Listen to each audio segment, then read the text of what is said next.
G'day, have I got a story for you? Check the disclaimer. Season 1, Episode 32, Unnaturals. This episode was narrated by Laura Reily Truth. Previously, what has happened to her? It's like she's losing control of her body, and it just instinctively does things. Oh, how can I help her? I want to help you. Tell me how to help you. I'm sure I can. I just don't remember how. Elif? Is that your name? Please. I know you think that no one cares about you, Elif. But I care. And I care too. Elif's emotions and absence are so familiar. I have felt this many times before.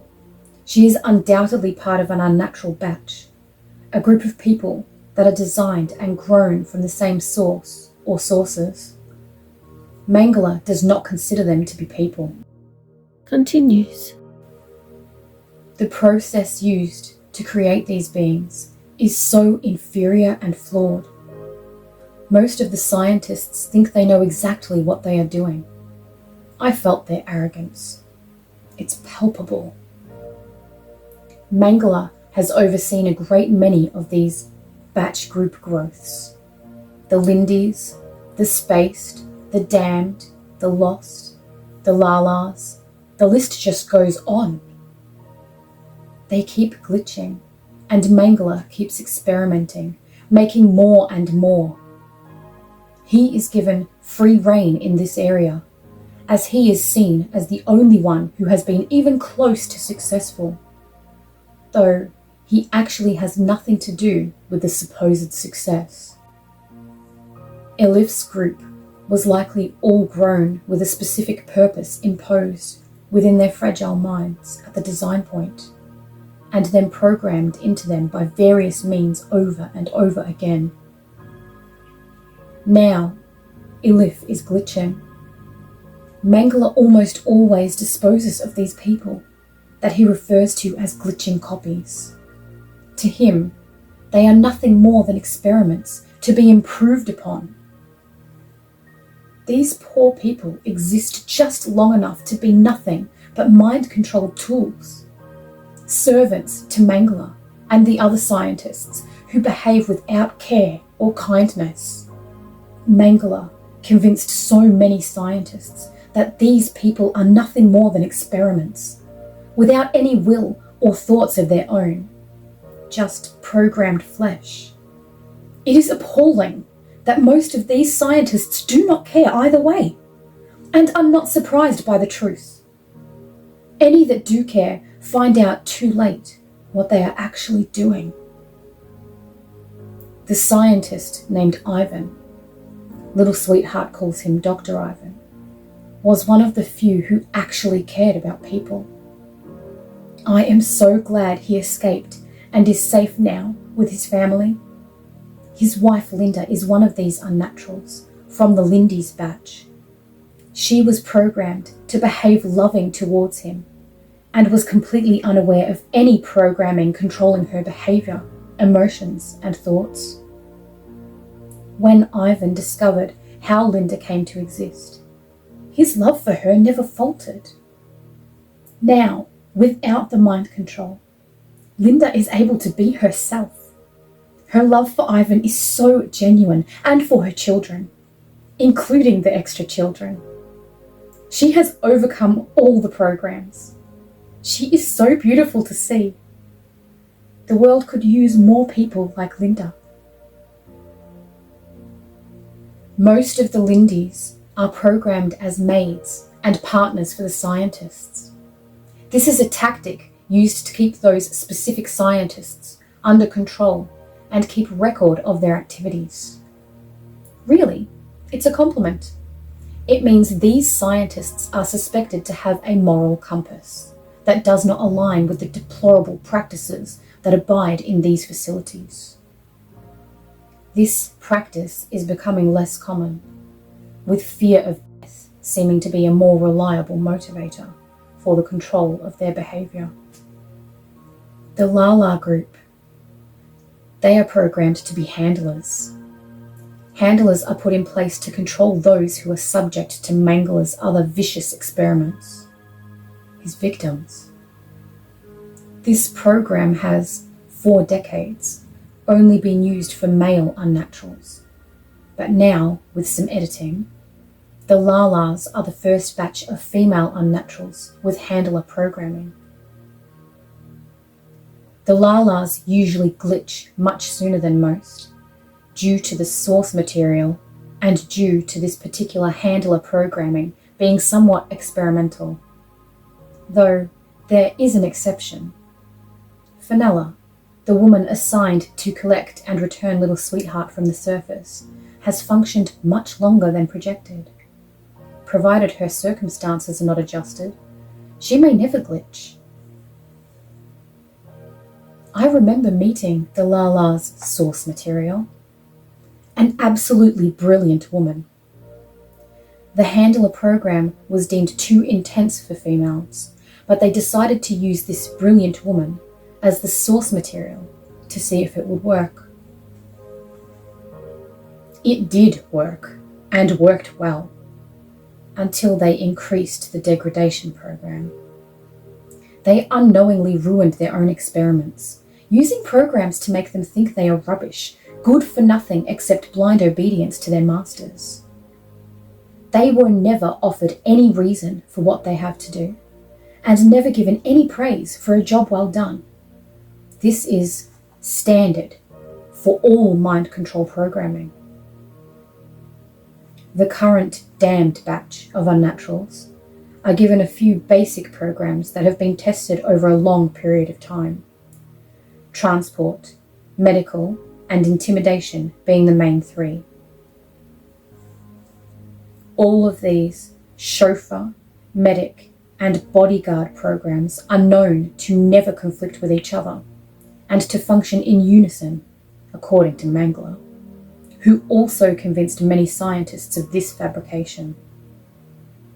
It is surprising how willing intelligent people are to overlook small contradictions for the benefit of appearing superior and correct.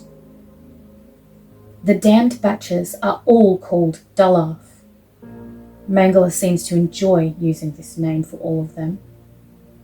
They have no shortened or personal name or even a number to define who they are, to give them any individuality.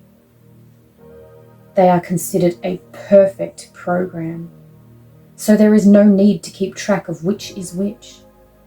They will apparently function perfectly as needed until they glitch, and are discarded and replaced with the next model.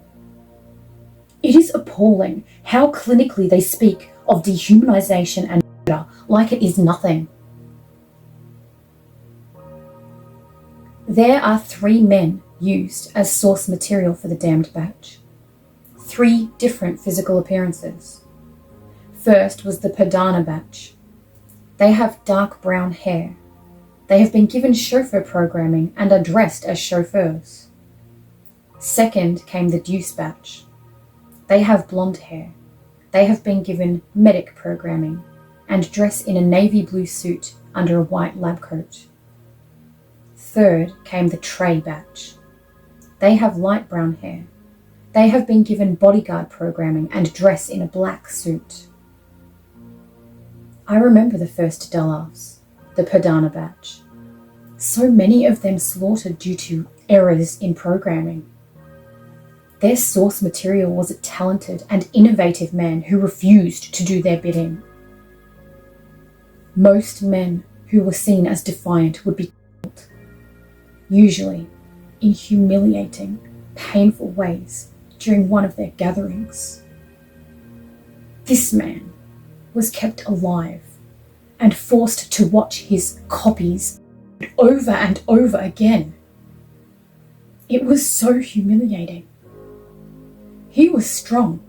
He knew what they intended for him, and he made it quite clear that he was not afraid of death.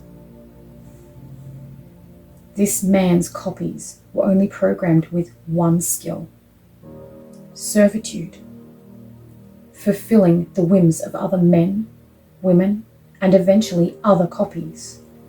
This was considered to be the lowest of the low. Many of these copies were eventually used as chauffeurs when the programming was supposedly perfected.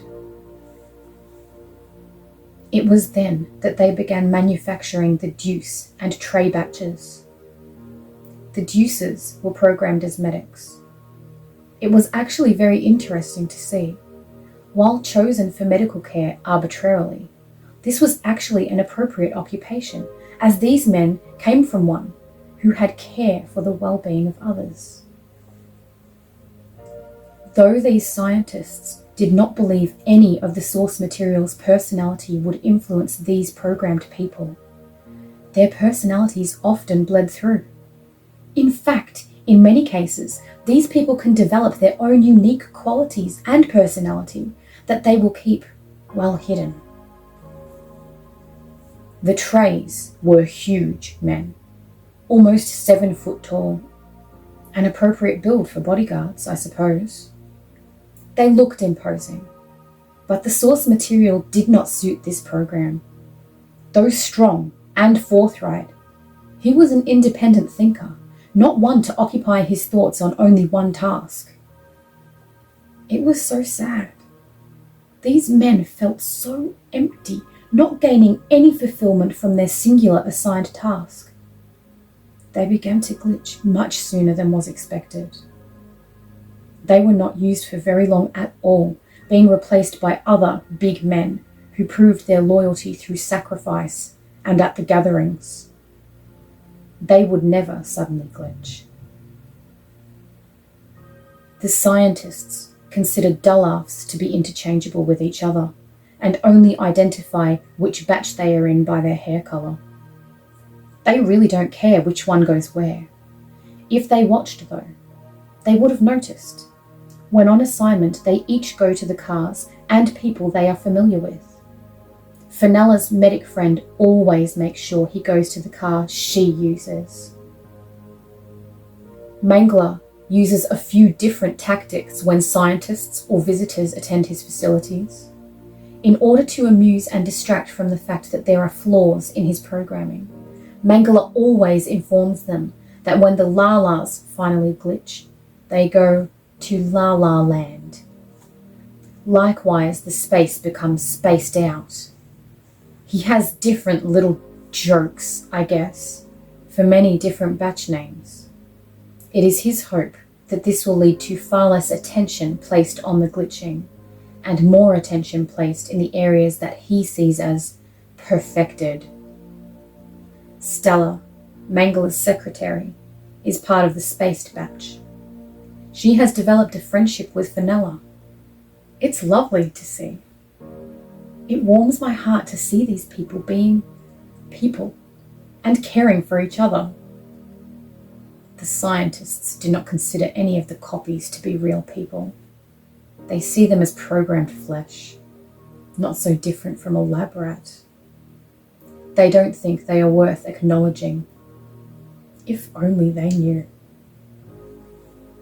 Actually, Stella is developing many friendships with people who come to her office. No particularly close friendships, but she is friendly with everyone. When no scientists are watching, Stella has quiet, friendly conversations with many of the victims, and helps them if she is able. Stella has often been involved in helping people escape. She is able to do this because of her position as Mangler's secretary, and because she is generally disregarded by anyone who might notice if she is anywhere she isn't meant to be. If Stella is ever noticed, she is able to behave appropriately to dissuade anyone from guessing her intentions. Stella has become practiced at pretending to go blank, like so many copies do, or behaving as though it is part of her programming to be there. People seem to assume Stella is just very well programmed, and whenever she is doing something new, most seem to hold the sentiment of course he upgraded his own secretary first. Stella is highly intelligent and can accomplish all tasks required of her much faster than anticipated. So she uses much of her spare time wandering the corridors, checking if she can help anyone. She has often hidden people in various locations waiting for little sweetheart, or little one, as she calls her, to be nearby to help them escape. Sometimes, when little sweetheart needs to concentrate on other things, Stella and I have fun. At least, that's what we call it when we help people. It is what brings us the most joy. What could be more fun than helping people to become free and safe? All these copies are callously called unnaturals and are considered less than human. I don't understand this thinking at all. How can anyone be so oblivious to what is right in front of them? How could anyone be so heartless and uncaring? Most of these people begin okay, but without any real meaningful purpose or the ability to form any real relationships with anyone. They inevitably glitch, as Mangala calls it. This begins with them going blank. They just stop, like a statue, sometimes for a moment, and sometimes for hours, depending on the circumstances. Little sweetheart thinks of it as their statue state, and metaphorically refers to them as gone to the moon. In these moments, they feel so alone, so lost, so sad, so worthless. They are never worthless. I cannot stand feeling this from them. It's heartbreaking. I wish we could help them all. The code words certainly do not help with this statue state. Mangala and these scientists have many code words, different ones for all different batches and all different experiment groups. They're victims. They forcibly induce these people into a blank state for many reasons, but most commonly for reset and programming. These code words are often used remotely, over the phone, and sometimes via the radio. The more this is done to them, the faster they glitch, it seems. At the very end, they just sit in their own bodily fluids and smear it everywhere. Their thoughts are adrift, and their emotions are sporadic and numb. They call this the break. I guess because they consider these people too broken for any more effort to be put into saving them. It is so heartbreaking to feel this from anyone. I can feel this from Elif now. None of them seem to know why this happens. I'm not sure whether this is a natural end to their short lives, or if their lives are always taken away from them. I have certainly found out about the latter far too many times. It seems that for Fenella, her very close friendship with a Dalaf medic is what gives her life meaning. When on assignment, he always accompanies her in the back of the car. He wants to be with her. Having someone who cares for her like a little brother has given her something to live for. This Dalaf feels the same about Fenella. She gives his life purpose. Fenella doesn't glitch, and neither does he. I feel for the driver. He is a Dalaf with chauffeur programming. He is alone in the front of the car most of the time, completely separated from the back seats. When the Dalaf chauffeurs are put on standby, they aren't permitted to converse or have any familial contact, but they do tend to stand in close proximity to each other, and this seems to give them a small amount of comfort. The Dalaf chauffeurs don't have the benefit of any close friendships. It has apparently become obvious when the Dullaf chauffeurs are close to glitching. It would be a disaster if they were to suddenly glitch while driving. As this can now be identified, these men are usually disposed of before their first glitch even occurs. It is so abhorrent. How can anyone think like that? There are batches who are given unintended opportunity to create friendships. The lost batch are often used as cleaning crew and tea ladies. As they are so unassuming, they are often assigned to offices where they can easily observe the activities subversively. Usually, cleaning crew can walk about freely and are ignored by office staff. Tea ladies are often called into important meetings to serve those attending. They are mostly ignored, except when asking how each person would like their tea and which treat they would like. Many company secrets and future plans are discussed in front of them. The perfect spy, I suppose. The lost are put in positions of being able to interact with a great many people. If they are safely able to do so, sometimes they can create friendships. Though, this is quite rare. Some feel the risk is too great, and others, they truly believe what the programming tells them, that they are nothing and not worth anyone's time. This is completely unacceptable. They are not nothing. This is so hard. Being here with little sweetheart when she concentrates so much on wanting to help someone that she doesn't notice me.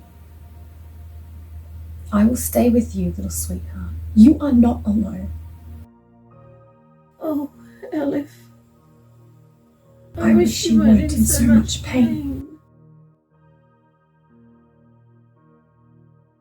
Thank you so much for joining us. We appreciate your company.